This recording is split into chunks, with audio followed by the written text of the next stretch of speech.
Hello, how are you doing, everyone? Happy Wednesday, and I am back with my live. I hope everyone had a nice Thanksgiving break. I took a little break from everything because it was just too much going on. So I am back, and today I would like to talk a little bit about writing because I feel like writing is one of those topics that is a little, it's sometimes it's hard to teach and sometimes it requires a little bit more work and sometimes it seems like there's so much that you can teach that you don't know where to start. So, uh, it's one of those things, and I decided that it would be good to just go back to the basics. If you are here, please wave at me or comment or something. It shows to me that I am live, and I'm hoping that you are able to see what I'm saying. And well, I have a nice presentation that I created, and I hope you like it.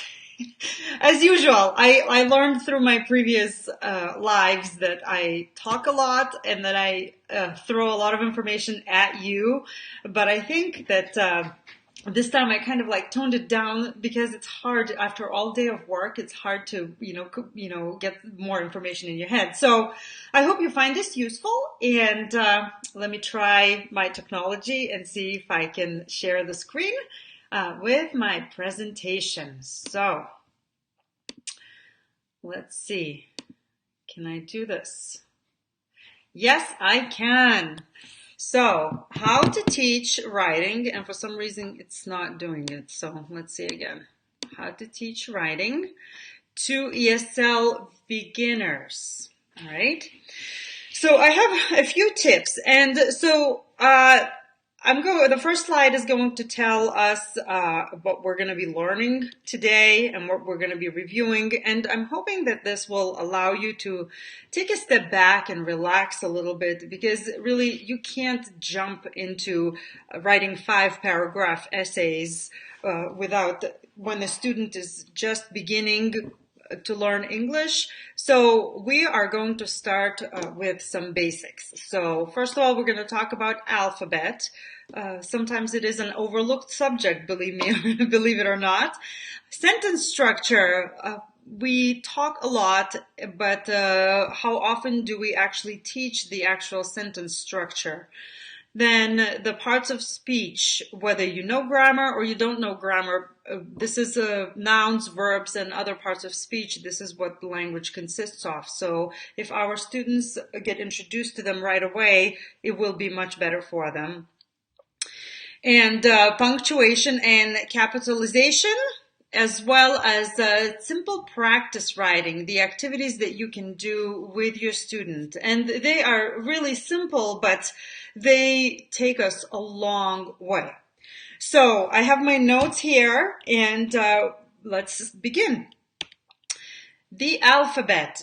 So over the years, I've learned that when a student is young, we teach them alphabet because that's what elementary students learn. They learn alphabet. Now, when a student comes in at an older age and is beginning to learn English, we go through the alphabet fairly quickly, but somehow we don't focus too much on it. And, in the end, we see that maybe they don't know what the vowels and the consonants are. So here are a few reasons. I wanted to give you a few reasons to teach the alphabet.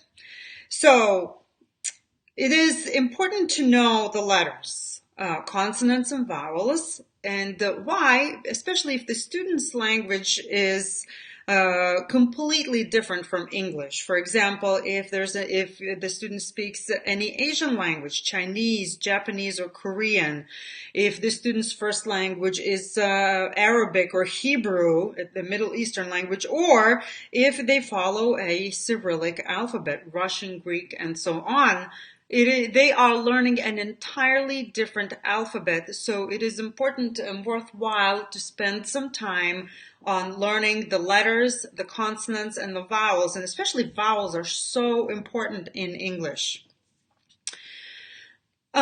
There are other peculiarities that we need to consider when we are thinking about the alphabet. For example, in some languages, such as Hebrew and Arabic, direction in which we write counts. And it takes a long time for them. Their world goes from right to left, whereas our Western world is from left to right. So for them to figure out the letters and the type of writing is important. Also, I did some research, and other languages, they're not as maybe widespread as Hebrew and Arabic, but there's Persian and Urdu. I have a few speakers of those that follow the right to left pattern. So keep that in mind. Also, if the students are, I already covered this, if the students are very young or have never gone to school and are older, knowing that sounds are represented by letters, which are then combined into words and letters and then sentences, is very, very crucial. So remember that alphabet, even with older students, it is worthwhile spending some time and keep going back. You don't need to do everyday lessons on alphabet, but just checking in at the beginning of the class. If they know the alphabet, ask them to say the vowels, A, E, I, O, U. Ask them to practice writing through dictation so that they get used to writing in the direction that the English language is written in. These would be the very, very basics for you. Now, the second thing, now that we know the letters, we combine them, put them into the words. I'm not going to touch on phonics here because that's like a whole different topic to even consider, especially for the older students. But we're going to put that aside and we're going to jump right into the English sentence structure. So English sentence follows a strict word order. Historically, a long time ago, we were able to express ourselves a little bit differently, but I think for the last 400 or 500 years, the subject, verb, and object has been king. And so there are many varieties of this, but you can begin, the most simple sentences are subject and verb. For example, I read, you run, and they speak. These are complete sentences, and the students should know that a sentence is something that expresses a complete idea, and this is it. I read, I speak. Now, subject, verb, object, again, it's a simplest version. I read a book, the students like movies, my family has a big car. It allows you to provide enough information. And also, these are simple sentences and the students will be able to write them. Now, keep in mind that other languages might follow a different pattern and that translates into English, at least in the beginning. So the languages that don't follow a strict word order will mix up what goes first, what goes next. But spending some time on showing how we write sentences and how we form sentences is another worthwhile time investment. Since we are talking about the sentences, parts of speech are crucial, okay? And it is important to know them and where to place them in the sentence. Now, when you teach beginners, we always start with the words that carry the most important information, such as who or what. Who is the subject of the sentence, and what is what do they do, what did they do, what are they doing. And these are nouns and verbs. And then we can move into descriptions about how things look, taste, smell, or feel, and that would be your adjectives. And adverbs describe the quality of a verb and come later. So that said, practicing parts of speech does not have to be complicated, and you probably already saw a glimpse of the next slide, which is I have a simple table here. For example, every time the students learn new words, you can have a running table like this, where a noun, you have like a noun, person, place, thing, idea, verb, what is the person, place, thing, or idea doing, adjective, a description, and the students can fill out. This could be like almost their vocabulary notebook. So, and that way it allows them to categorize as well. Now, sentences, learning how to write punctuation and capitalization is a huge thing. And even a lot of native speaker students do not know how to do it, depending on the age, of course, but some of them, even in the older grades, somehow have not picked up on the fact that the sentence has to begin with a capital letter and end with a period or a question mark or any other mark. So for those students whose language backgrounds are similar to English, this will transfer, all right? So this will transfer.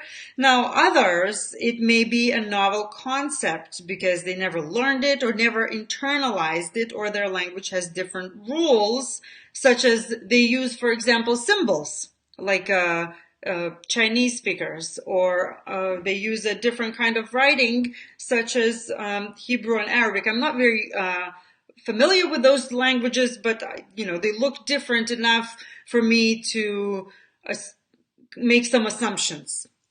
In any case, explaining the basic rule that a sentence begins with a capital letter and ends with a punctuation mark, such as a period, a question mark or an exclamation point, will go a really, really long way. You can then keep the students accountable for that. So every time they write something, you can tell them that, okay, what am I looking for? Your sentence has to start with a capital letter and end with a period, let's say. And you can then build on it. For example, you can build on making proper nouns capitalized, or you can then introduce other punctuations, such as doing reported speech using quotation marks and commas. Obviously, reported speech for beginners is a little bit of a far stretch, but still, you're laying the foundation here right now. So the basics is already there. Now, practice writing. So now that we know the alphabet, we know the letters, we know how to put them into words and sentences, here are some practice activities. So think about it. Beginner ESL students are learning new words all day, every day, even when those words are not presented by you in any sort of list. So we need to utilize their newly gained knowledge. All right. And it is very easy for us to get sidetracked, to get carried away with writing a persuasive paragraph or a 5-paragraph essay. But we need to know that writing is personal, and it is, we need to keep some things in mind. So let's look at some things that you can do with activities. I actually, whether your state is using WIDA standards or not, I have pulled some can-do descriptors, which I'm going to share with you in the next slides. And we know that it takes time because writing is a productive skill. So in order for us to produce, we have to have something that we can share. So if we don't have any words, we're not going to be able to share. So building vocabulary, it's all 4 skills, okay? And again, writing takes time just like speaking. So little by little, we can build students' confidence, and we can do what they actually are able to do at their particular level. So I took the main skills that beginners can do at all levels, all grade levels, meaning, from 1st grade to 12th grade. And our goal is to utilize that and bring them to the higher level. So, for example, these are the entering level can-dos that the ESL students can do. In New Hampshire, this is what we use. However, I feel like the beginning stages of any language basically show that these are the skills that the students can produce, whether it's your state standard or not. So in grade 1, 2, 3, 4, 5, and all the way through 12, this is what they can do. They can answer questions with one word or phrase, and they can label pictures. They can list ideas. They can communicate through drawings, and drawing is kind of like a writing, right? Short answer responses, so you have to provide some word banks. You can also reproduce words related to topics. So, for example, a student can copy words that is related to a particular topic that you are teaching, and use drawings, graphs, and labeling. So all grades, from the first grade to all the way to the 12, the three key things: drawings, labelings, and listing words. All right, so we can utilize this by having them make a list of something. Okay, and that is already writing practice. Now, what we do want to do once they do kind of like get out of this phase, of this very, very entering phase fairly quickly, and they enter their emerging level, where they are able to produce a little bit more in terms of writing. So, for example, you can use a graphic organizer and describe from pictures. Again, remember the tables that I showed you with the words that you can have them write and keep? They can use those words to put in graphic organizers. They can complete sentences using word banks, and they can produce simple statements about familiar topics.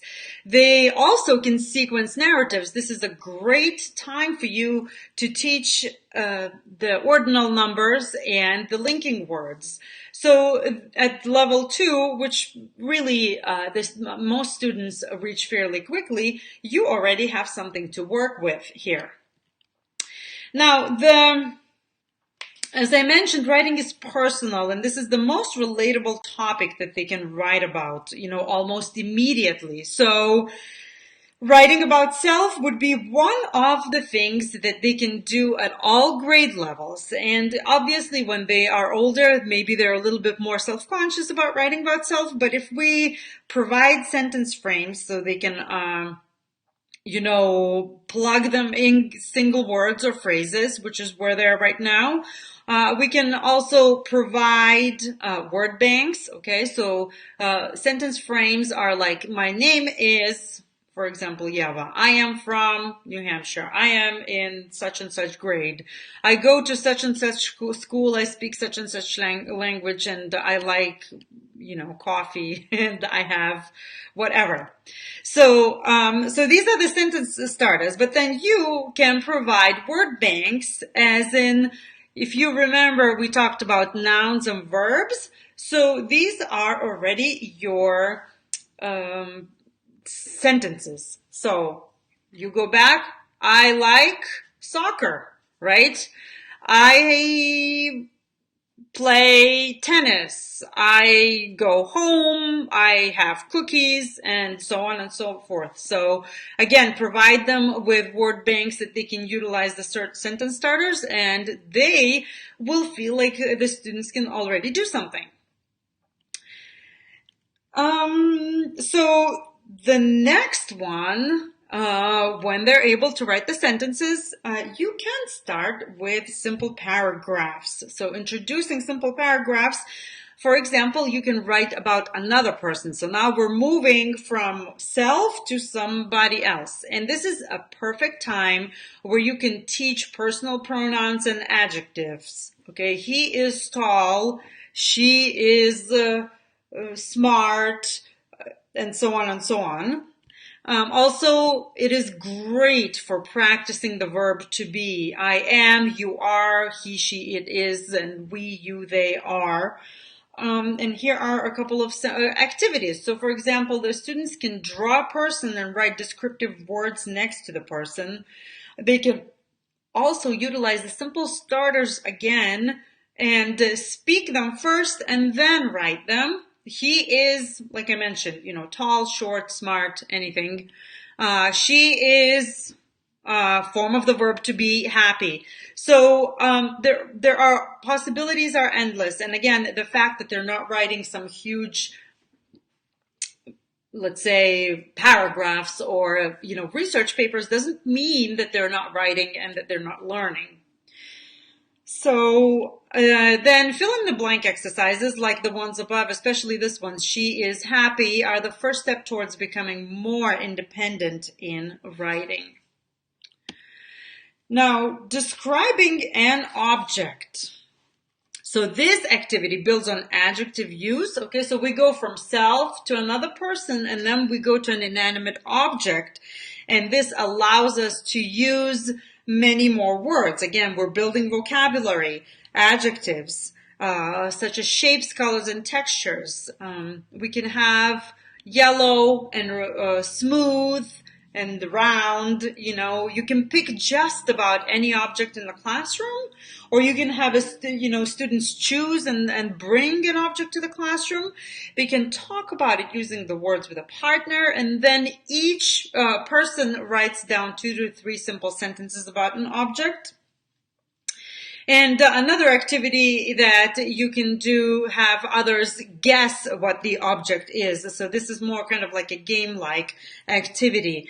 Again, very simple, but with beginners, keeping it simple and having them a feeling of achievement is super important, because they are already overwhelmed with everything that is coming at them in an English-speaking environment. Now,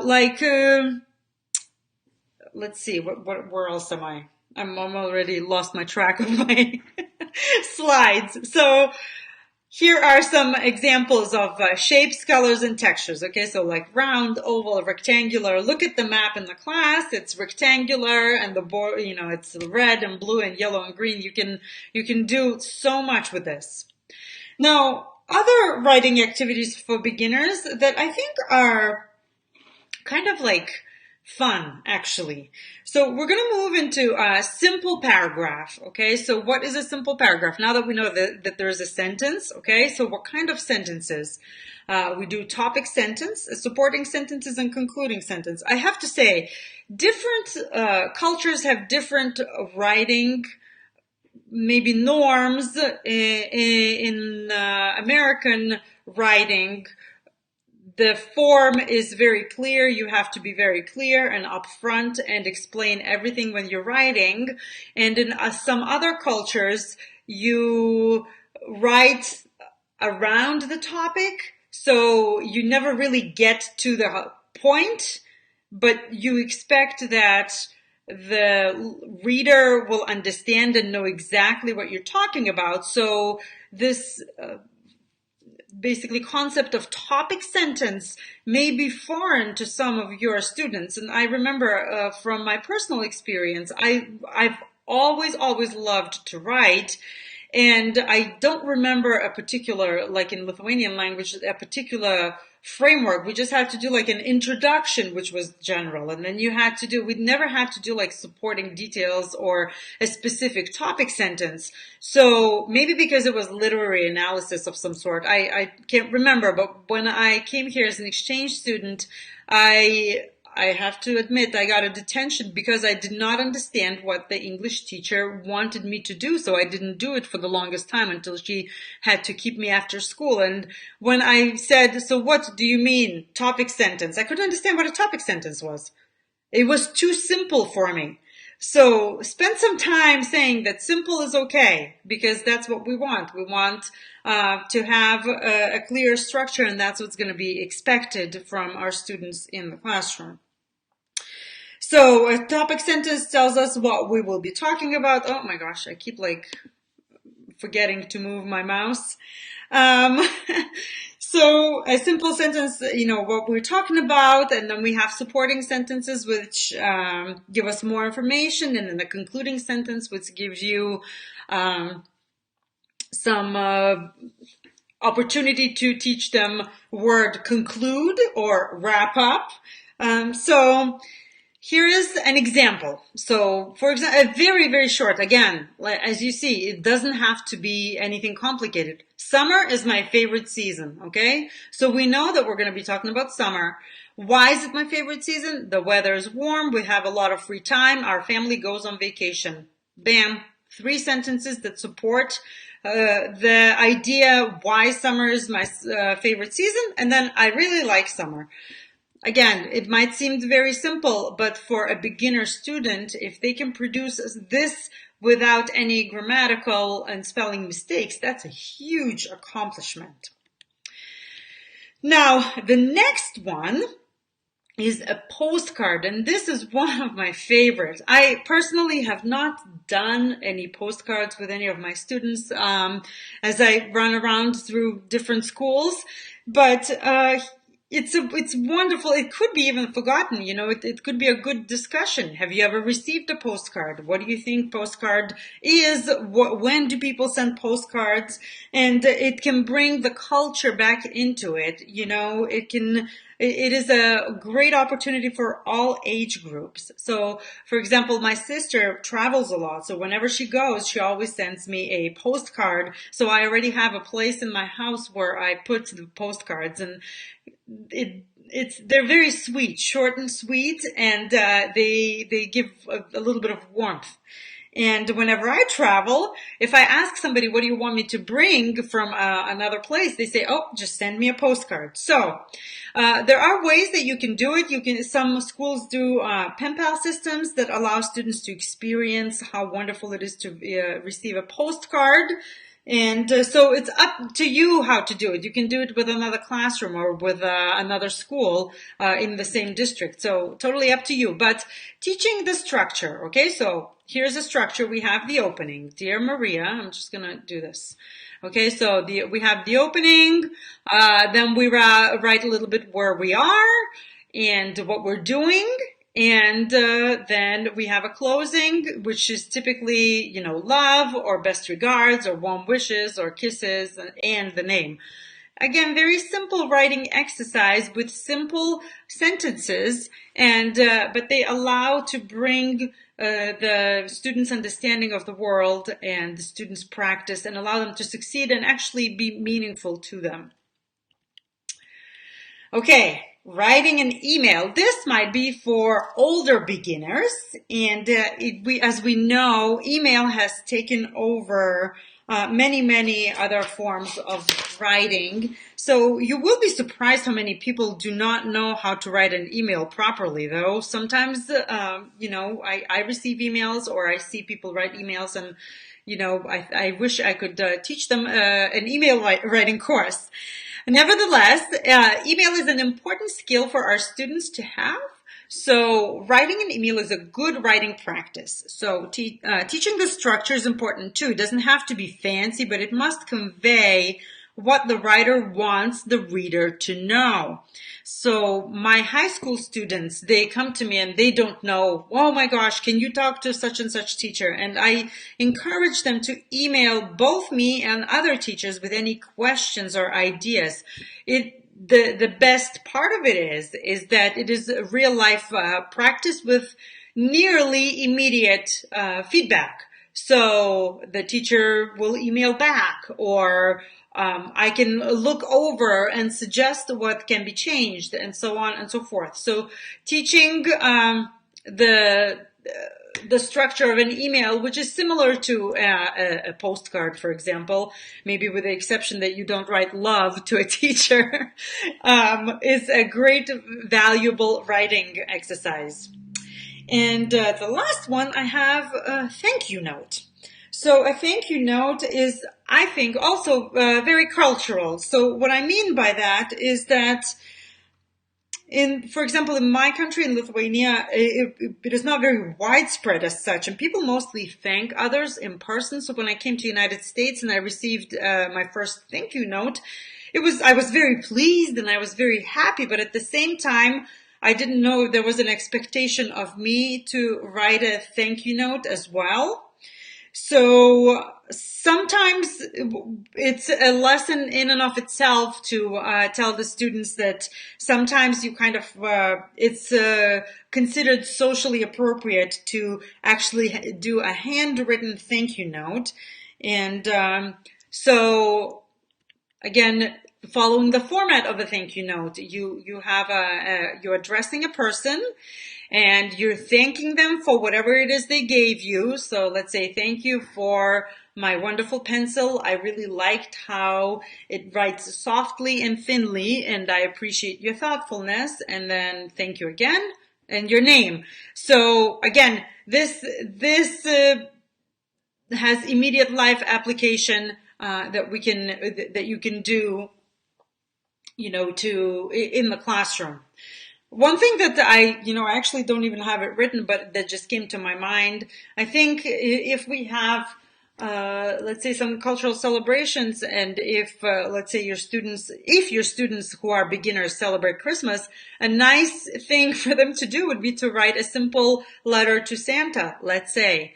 And that would be like exciting. Writing is personal, and it allows, it brings a little bit, it's a little bit uncomfortable too, because you're putting your thoughts out there. So for our students to appreciate what they can do, teach them what they can, bring them to the next level, and give them immediate feedback, I think that's the biggest thing that we can do for them in writing. So that is it for this presentation. Now, do you have any questions? And if you do, ask in the comments and I will gladly answer them. And before you go, I have one action item for you. So visit my blog. I have a new post on newcomer curriculum there. And newcomer curriculum by meaning that I have a curriculum guide template that you can download.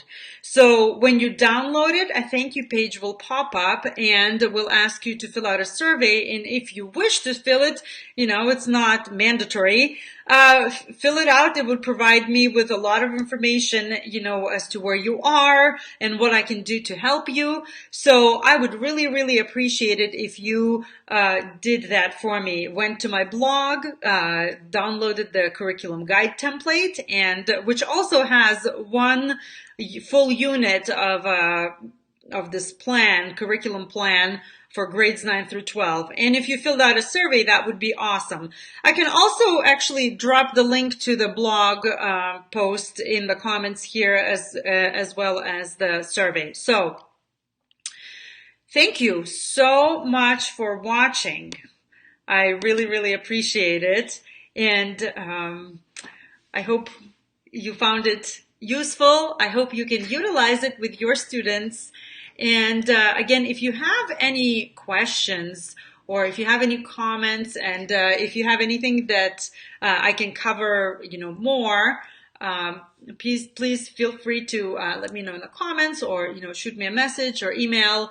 And I really, really appreciate you watching it today. And I will see you next week. Bye.